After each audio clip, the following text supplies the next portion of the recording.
Transformation technique, que promettez-vous? Dans un univers où les transformations techniques ont plus que jamais le vent en poupe, avez-vous eu vent de son dit mythe originaire, celui de Prométhée, raconté par Platon dans le Protagoras? Pour rappel, quand fut venu le temps de la création des races mortelles et donc des hommes, les dieux chargèrent Prométhée et Épithémée de leur attribuer des qualités.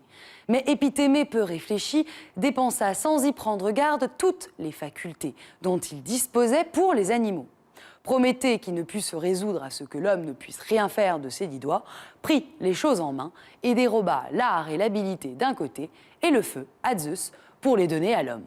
Ainsi, Platon voyait-il, derrière l'apparition de la technique, le besoin de compensation de l'homme afin qu'il possède lui aussi les ressources nécessaires à sa vie.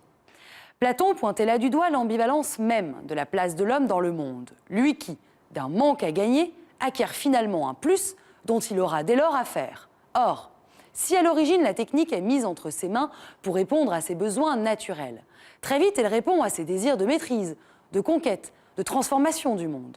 Comme si l'homme, qui à l'origine avait manqué de tout, avait voulu prendre sa revanche avec l'outil pour ne manquer de rien, voire pour tout avoir.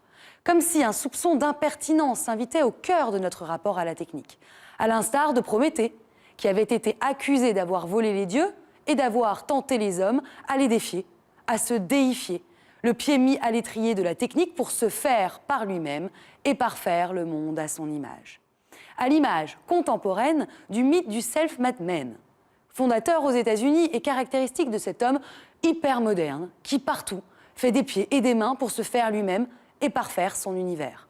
Mais gare, car comme le souligne Christian Godin dans son ouvrage Le triomphe de la volonté, le mythe du self-made man est contrebalancé par celui inversé du loser.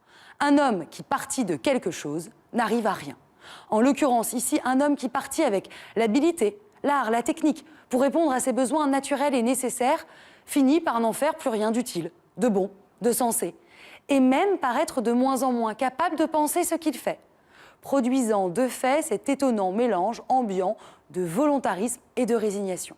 Or, si la technique est empreinte du caractère effronté de Prométhée, elle relève avant tout, en premier, de la réflexion de ce dernier.